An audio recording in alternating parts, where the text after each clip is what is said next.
బొగ్గు గనుల వేలంతో సింగరేణి కార్మికుల భవిష్యత్తు ప్రమాదంలో పడిందని లెఫ్ట్ పార్టీల నేతలు ఆందోళన వ్యక్తం చేస్తున్నారు.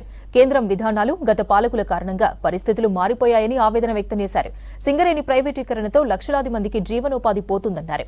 సింగరేణిని కాపాడుకోవడం కోసం ఈ నెల 5 నుంచి పోరుబాటకు పిలుపునిచ్చారు సిపిఐ నేతలు.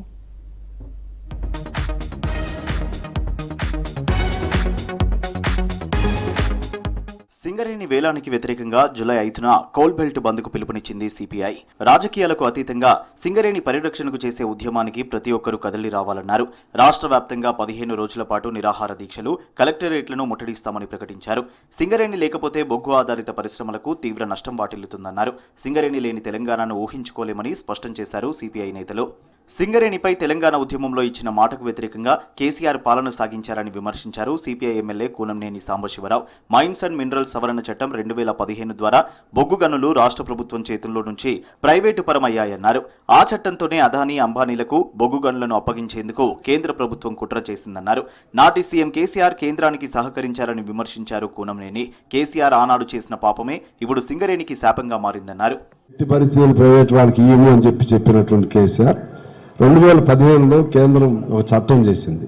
ఆ చట్టం ఏంటంటే MMDRA, అంటే mines and minerals regulatory development act.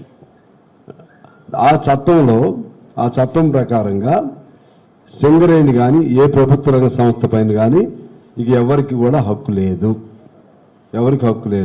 అది కేంద్ర పరిధిలోకి వెళ్ళేది. కనీసం ప్రొటెస్ట్ కూడా చెప్పలేదు కేసీఆర్. అప్పుడు చేతులెత్తాడు. కేసీఆర్ ఆనాడు చేసిన పాపమే ఈనాడు తెలంగాణకి అది పెద్ద శాపంగా మారింది. సింగరేణి మనుగడ ప్రమాదంలో పడ్డదన్నారు సిపిఐ నేతలు. సింగరేణి బొగ్గు గనుల ప్రైవేటీకరణ వల్ల బొగ్గు ధరతో పాటు విద్యుత్, సిమెంట్, ఇనుము ధరలు పెరిగి ప్రజలపై భారం పడుతుందని ఆందోళన వ్యక్తం చేశారు.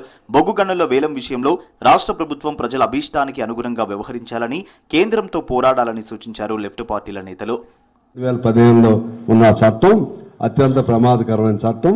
మన ఆస్తిని ఆనాడే రాసి ఇచ్చినట్లు కేంద్ర ప్రభుత్వాన్ని రాసి ఇచ్చేశాడు కేసీఆర్.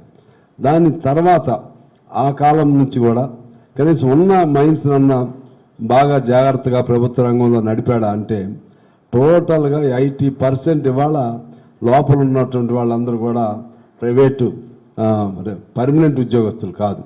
ఈవెన్ కోల్ తీసేది కూడా ప్రైవేట్ వ్యక్తులతోనే తీపిస్తున్నాడు. తెలంగాణకే తలమానికమైన సింగరేణి వేలంలో రాష్ట్ర ప్రభుత్వం నిలబడాలని సూచించారు సిపిఐ నేతలు. ఈ నెల 5 నుంచి చేపట్టే కోల్ బెల్ట్ బంద్కు అన్ని పార్టీలు మద్దతు తెలపాలని కోరారు నేతలు.